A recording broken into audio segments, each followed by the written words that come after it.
हमारी college life और हमारी स्कूल लाइफ में बहुत डिफरेंस होता है। स्कूल लाइफ में हमारे फ्रेंड्स का एक लिमिटेड दायरा होता है, बट कॉलेज लाइफ में ये दायरा काफ़ी हद तक बढ़ जाता है। या यूँ कहूँ तो सही मायनों में कॉलेज लाइफ ही हमें सोशल होना सिखाती है। कॉलेज की दहलीज पर कदम रखते ही कई सारी चीज़ें साथ चलती हैं, जैसे कि बहुत सारा एक्साइटमेंट, बहुत सारे ड्रीम्स और बहुत सारा फियर। जब तक बात एक्साइटमेंट और ड्रीम्स की होती है तब तक तो सब कुछ सही रहता है, बट जब बात फियर की आ जाती है तो लाइफ में काफ़ी चीज़ें गड़बड़ाने लगती हैं।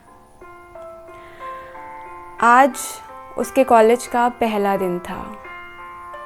वो बहुत एक्साइटेड थी। वो सुबह जल्दी उठी, उसने अपनी कबर्ड से अपनी सबसे डिसेंट ड्रेस को निकाला और उसे पहन के रेडी हो गई। वो परेशान थी ये सोच के कि क्लास के स्टूडेंट्स कैसे होंगे, कॉलेज के टीचर्स कैसे होंगे। कॉलेज उसके घर से कुछ डिस्टेंस पर ही था। वो घर से निकली और अपनी सोच की इसी अधेड़-बुन में न जाने कब वो कॉलेज पहुंच गई। लड़खड़ाते हुए कदमों से जब उसने क्लास में एंटर किया तो उसे मालूम हुआ कि वो लेट है और पूरा क्लास उसे घूर घूर कर देख रहा था। इस इंसिडेंस ने उसकी बची कुची हिम्मत को भी मार दिया था। वो क्लास में गई और एक सीट पर जाके बैठ गई। नए स्टूडेंट्स का इंट्रो चल रहा था। जब उसका नंबर आया तो वो कांपते हुए कदमों से उठी और स्टेज पर पहुंची। उसने धीमी सी आवाज़ में अपना नाम बताया और उसकी ज़बान लड़खड़ा गई। कुछ स्टूडेंट्स थे जो उस पर हंस रहे थे। अपने जज्बातों से लड़ती हुई और अपने शब्दों में उलझी हुई जैसे तैसे उसने अपना इंट्रो ख़त्म किया और वापस अपनी सीट पर आके बैठ गई। उसे कुछ अच्छा नहीं लग रहा था, मानो वो क्लास उसे काटने को दौड़ रही थी। अपने कॉलेज का पहला दिन जिसके लिए वो इतनी एक्साइटेड थी, वो उसने ये सोच के गुजार दिया था कि वो एक सिंपल सा इंट्रो भी ढंग से नहीं दे पाई। और जब शाम को घर गई तो अपने दिल के गुबार को आंसुओं में निकाल दिया। अब उसके सपनों और उसके एक्साइटमेंट की जगह उसके डर ने ले ली थी। ये सिलसिला लगभग 1 हफ्ते तक चला। एक दिन कॉलेज में एक्टिविटीज़ चल रही थी और वो खुद फिर से अंदर ही अंदर लड़ रही थी। किसी को कोई भी टॉपिक पे बोलने की इजाज़त थी। कोई स्टूडेंट किसी भी टॉपिक पे बोल सकता था। उसे नहीं मालूम था कि वो क्या बोलेगी। वो ये सोच रही थी कि आज भी लोग उस पे हंसेंगे, क्या आज भी उसकी ज़बान लड़खड़ा जाएगी। कि तभी उसने देखा कि स्टेज पर एक बहुत नॉर्मल सी दिखने वाली लड़की परफॉर्म कर रही है।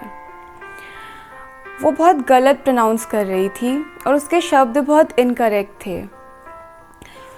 ये सब देखकर वो हल्का सा चौंकी और जब तक वो खुद को संभाल पाती, स्टेज पे उसका नाम अनाउंस हो चुका था और उसे अब भी नहीं मालूम था कि वो आगे जाकर क्या बोलने वाली है। पर वो उठी और वो स्टेज पर पहुंची और उसके मुंह से एक शब्द निकला और वो शब्द था वुमेन। वो वुमेन्स पर बोलने वाली थी और ये एक ऐसा टॉपिक था जिसके लिए उसने प्रिपरेशन तक नहीं की थी। पर उसके बाद जो उसने बोला, उसने पूरी क्लास को हिलाकर रख दिया। मदर टेरेसा से लेकर रानी लक्ष्मीबाई तक, यहाँ तक कि सबसे छोटी उम्र की राइटर एनी फ्रैंक के थॉट्स को भी उससे एक्सप्लेन किया। शायद ये हिम्मत उसे उस लड़की से मिली थी, क्योंकि उस लड़की में वो बात थी जो शायद उसमें नहीं थी। उस लड़की में वो कॉन्फिडेंस था जो उसमें नहीं था, जो शायद उसने उस कुछ मिनटों में उससे सीख लिया था। पूरा हॉल तालियों की गड़गड़ाहट से गूंज उठा। उसे अब भी समझ नहीं आ रहा था कि आखिर उसने ऐसा क्या बोला है जो लोग इतनी तालियां बजा रहे हैं। पर अब वो पहले दिन वाली स्टूडेंट नहीं थी। अब उसे डर नहीं लग रहा था। अब कोई उस पर नहीं हंस रहा था। अब उसे सब कुछ अच्छा लग रहा था। और ये सब मैं आपके सामने इतनी आसानी से इसीलिए बयां कर पा रही हूँ क्योंकि वो कोई और नहीं, वो मैं थी। डर के लिबास को पहने हुए, हाँ, वो मैं थी। और उस दिन मैंने ये जाना कि ये डर कितना काल्पनिक होता है, कितना खोखला होता है, और असल मायनों में ये डर ही हमें हमारी ज़िंदगी से डील करना सिखाता है, हमारी प्रॉब्लम से डील करना सिखाता है, जो मैं सीख चुकी थी। क्योंकि उस दिन मैं 2 चीज़ों से रूबरू हुई थी, एक अपने डर से और दूसरी खुद से।